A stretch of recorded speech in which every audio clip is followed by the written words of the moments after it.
You're listening to Who Killed Misha Pavelick, a Saskatchewan RCMP-created podcast outlining the true 2006 homicide of Misha Pavelick and the ongoing investigation. This is the second episode of the three-part feature.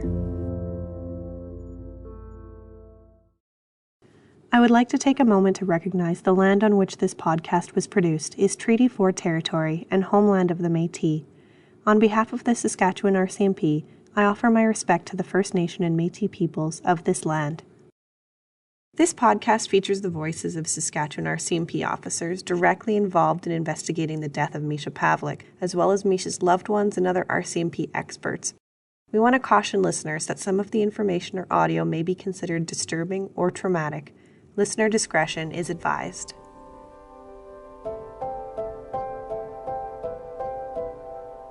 My name is Mandy, and I work for the Saskatchewan RCMP.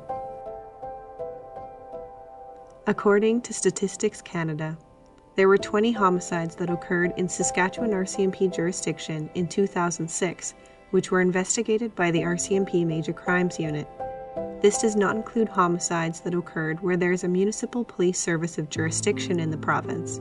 For example, in the cities of Regina, Saskatoon, Prince Albert, Moose Jaw, Weyburn, or Estevan. Misha Pavelick was the victim of homicide on May 21st, 2006. So let's start out. Tell me about Misha. I think it's a privilege to talk about him and to share the memories I have. Lorne Pavelick spoke at length, telling stories about his son. He shared openly about Misha and life prior to 2006. Yeah, well, from the time he was little, like a toddler, he was independent. Loved to.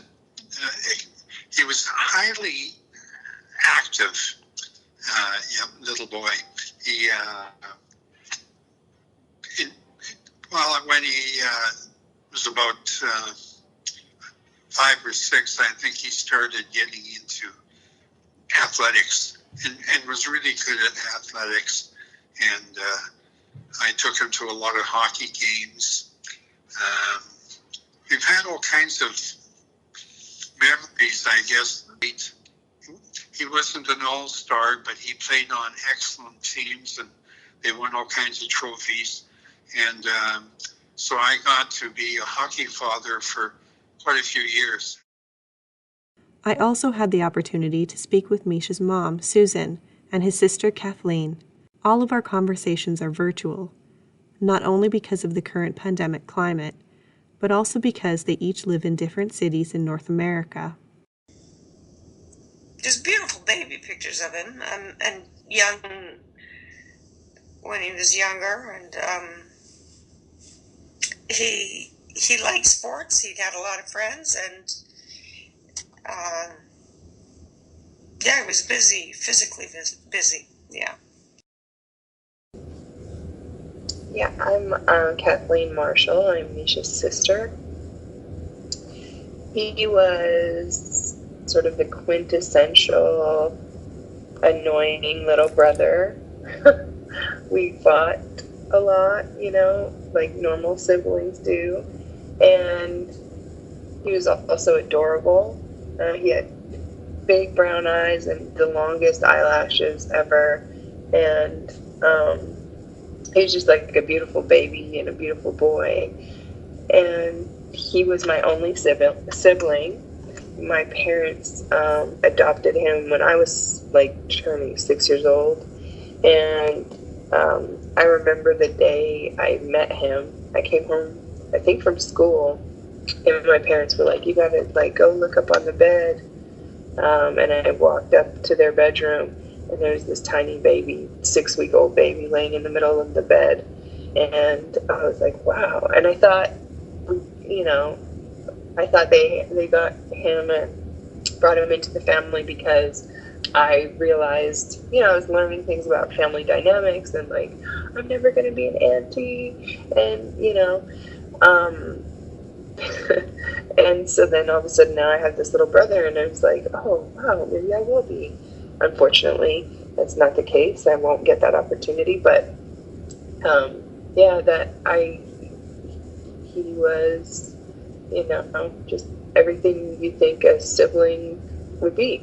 Like, he was my annoying little brother, but I loved him. Yes, he liked team sports. He liked all of that. Susan lights up when she shares her memories about Misha. She's sitting on a couch, speaking with me through a tablet. I'm glad I can see her, not only to put a face to her name, but because her smile says so much about her love for and relationship with her son. We would make he liked pies or things like that. He liked to cook, not on a continual basis or anything, but at special times we would bake together. Yeah, and he had he was pretty cute. He was pretty good looking, I think. Pretty nice guy. We exposed him to, his Phantom of the Opera. I don't know why I bought him a seat, because he sat in my lap. We did a lot of traveling, I guess. For some reason, there's this one memory that sticks out in my mind. And he had just turned 5, and I grew up, when I was a kid, we had a cabin at Campbell Lake. And I remember taking him there for the first time. And I took him to a creek where I used to cast. And I used to tell him this is where I caught my first fish. And he, on his first cast at 5 years old, caught a pickerel. And which was really exciting. His eyes were like saucers. And I helped him bring it in, but he was determined to lift the fish out of the water. And so I have fond memories of those kinds of things. And I taught him how to drive. When he had his learner's license, I said, "Do you want to drive?" And it's a 5-hour trip to my hometown, right? So we were taking the back roads and up to Swift Current, and he was driving, and maybe, I don't know, after Lacadena, it wasn't too far, like 20, 30 miles, he was like, "That's it?" Like, yeah, like that. Then you just keep driving. That's what you do. So he let me take the wheel. You got another 4 hours to go. It's like, yeah, okay. Can you describe him? So obviously you've touched on sports, and I've seen some photos of him, and he's wearing a jersey. He's got a big smile. For people that have never had the opportunity to meet him, how would you describe him? Actually, the best descriptions I got about Misha's personality were from his friends and his friends' parents. I always thought it would be great to have a son who's a stand-up guy, that somebody that was able to accept love and give love, right? He had a lot of friends. He had a lot of friends. I had the privilege of speaking with Misha's sister, Kathleen, on a Saturday afternoon in April. Her responses to my questions are thoughtful and sincere. It's heartbreaking to hear the tragedy she and her family have experienced. He was I think he had a lot of friends, and I think I didn't realize how many friends he had until after he died, and I met so many of them. I'm just going to just change something. I need to say something. Angel, the idea that most parents look at their kids and they think, well, they're angels, they can do no wrong. That's not real. I think that each kid has a temperament. And Misha wasn't an angel. He got into trouble. He got into different things. And but he was not a good liar. Because he'd either come back and admit, I've been doing this, and this is what's happened.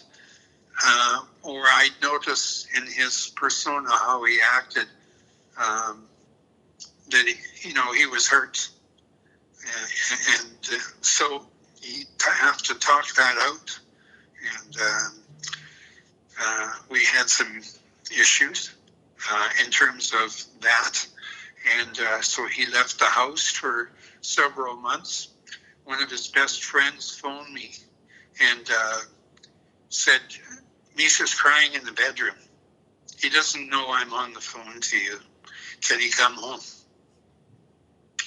So it wasn't long after that Misha came to me after he came back home. And he said, Dad, I've been accepted to SciAst.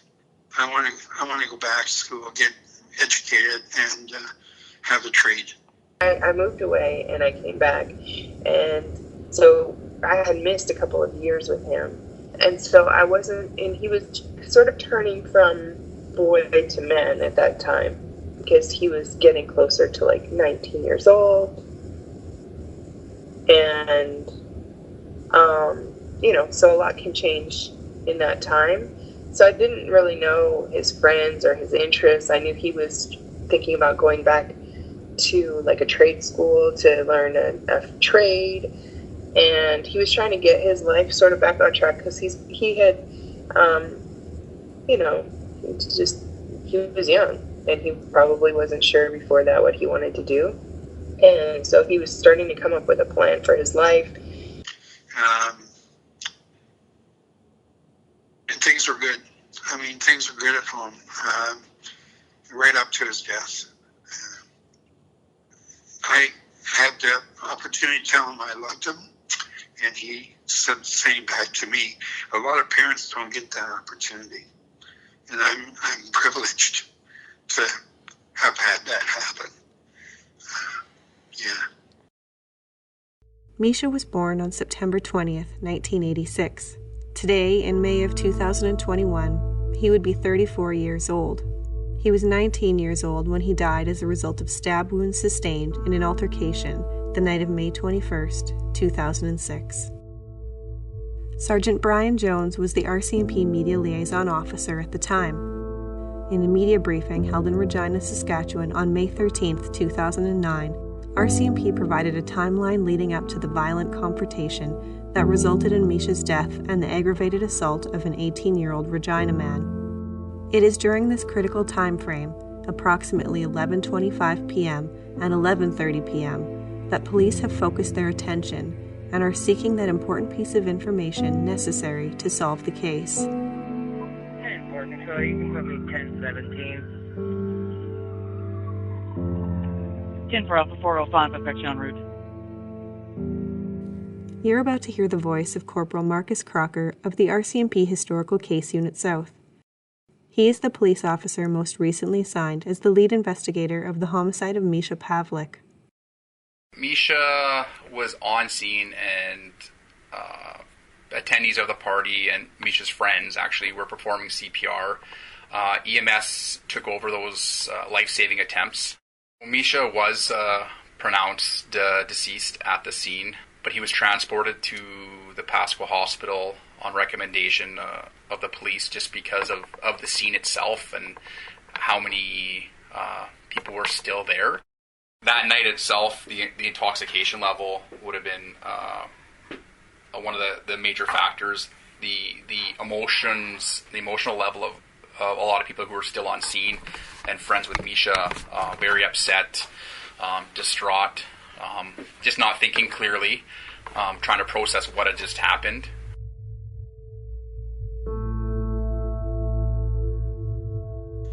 That night I relived that night. I can hear the voices on the phone because I was phoned from the site of his death. I was actually living close to downtown, actually really close to General Hospital. But when I got the call from my dad, he said something happened, Misha's been hurt, I don't know how bad, it doesn't sound like it's very good. And I'm like, okay, where are they going?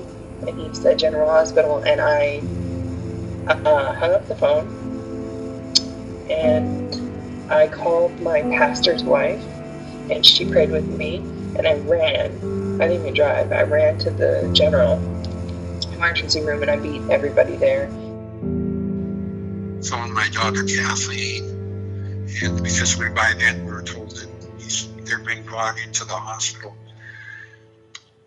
Strange thing was, we went to the general, and the young man that had been stabbed along with Misha was brought to that hospital and later recovered from his wounds. But Misha wasn't brought there. We were sitting and waiting. And I'm thinking, this is kind of weird. We're just waiting to find out what was happening, and Misha's friends started filing into the waiting room. They just kind of came out of nowhere, and they were just a whole bunch of them just sitting waiting to find out what was happening.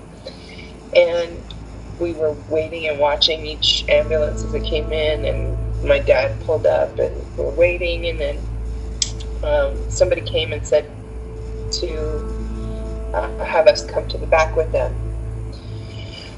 And so we were walking to the back, and I just had this feeling like this isn't good, because this is not what you would do in the situation where somebody is in surgery or they're okay. You wouldn't bring the family back to a back room in the emergency room. So they sat us down and they said, he's gone. And then the policeman came to us at the general and said, he's been taken to the Pasca, and I've got bad news. And, we went into the family room, and that's where we were told that he didn't make it. I don't know how I responded. I was at that point in shock.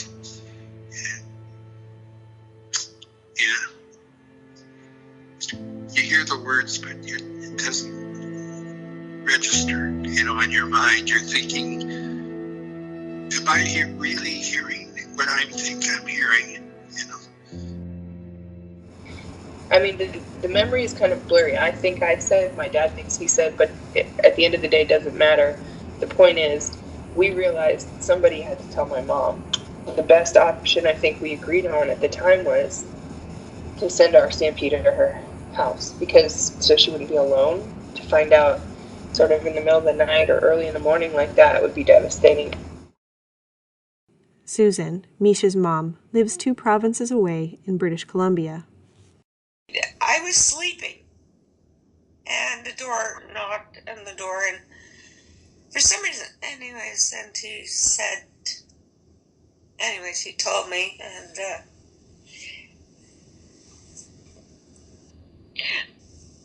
I used to work for the police and as an actor, and death notification was something I never did. We would do it because sometimes they would come, and I just said, I don't do this. And I just wanted him to get out of my house. Because he was lying or whatever. And basically just did leave. And then I had to figure out what was going on. Yeah. Then I own a business. And of course I had to make arrangements to keep the business open. And I was on an island. And it was a mid-long weekend, and I couldn't leave. The ferries were booked, and they wouldn't let me on, and so I had to wait. I couldn't leave. Yeah. Anyway, that's what happened that day, and then I probably called somebody, and yeah. But I got in a car and drove to Canmore, where I had a brother, and then to Regina. Communication was different in 2006. Clamshell flip and slide cell phones were popular, but many people didn't own or carry one yet. To put things into perspective, advertisements from the time promote cell phone features such as 2-megapixel cameras, the ability to support 4GB memory cards, and full physical mini keyboards. Misha's friend Alicia was at home the night of May 21, 2006. She had made the decision to leave Kunukama on Saturday, the day prior to the altercation. yeah, 2006, how did you guys communicate? And that's funny that you say that, because now looking back, I'm like, yeah, I was notified. Like, I had left that party about 36 hours, and I was at home, and I had gotten a phone call. It's not like, your phone texts going off, right? And my mom had said, like, I had a phone call, and I got to the phone, and one of our mutual friends had said that he was killed. And I was just remembered being in such shock. Like, I still just get chills thinking about that. And I immediately raced over to this mutual friend of ours. And there was a lot of people who had gathered at this one friend's house. And people were just so emotional, upset, in shock, crying. I think we just felt so helpless, like traumatized kind of thing. It still leaves it just leaves a really big mark still. Lee Rosin was working in the RCMP Divisional Operational Communication Center, or DOCC, the night of May 21st, 2006. She took phone calls from frantic people at Kanukama, seeking police officer assistance. She'll have 16 years of service with the RCMP DOCC later this year. I remember just feeling so overwhelmed when you take your headset off and you put it in your locker and you turn around and you think, what just happened? And you sit in your car or at least I do, and take just a few minutes to breathe. Normally, if it's a really busy shift, whether I've been dispatching or whether I've been call taking, it doesn't matter. I usually shed a few tears, get it out of my system, and make the drive home. Staff Sergeant Tim Schwartz was the constable on call in 2006 when he received notification of an incident that happened at the Kanukama campground near Regina Beach in Saskatchewan. He is no longer working in the RCMP Major Crime Unit, but thought it was important to contribute his perspective as lead investigator at the time. At that point in time, obviously realizing that there's a role for our unit, I then was able to forward more of the information around to the team, and that's when we all met at our office, at our headquarters building, and then started to put an investigative plan together. I asked Corporal Marcus Crocker to explain what an investigative plan is. He shared that generally it identifies avenues to help progress an investigation forward. It can include re-interviews of witnesses, interviews of suspects, resubmission of evidence for analysis, among other tasks. Back in 2006, Staff Sergeant Tim Schwartz met with his RCMP Major Crime Unit team at the Regina office before deploying to the scene. Going through your mind, what information do I have? What does a scene? You're starting to picture in your mind what the scene might look like from the information that has been provided. You're obviously looking at, evidence, right? How can we secure, preserve evidence, knowing it's an outside scene, knowing that we have 100 plus, individuals in the area. It's in a campground. We certainly want to identify people as they're leaving. Maybe there's people on the list that their name was not properly logged in. So just from your memory, is there anything you can share with people to describe to them, if they haven't been there or even if they were there, what did you see when you got to the scene?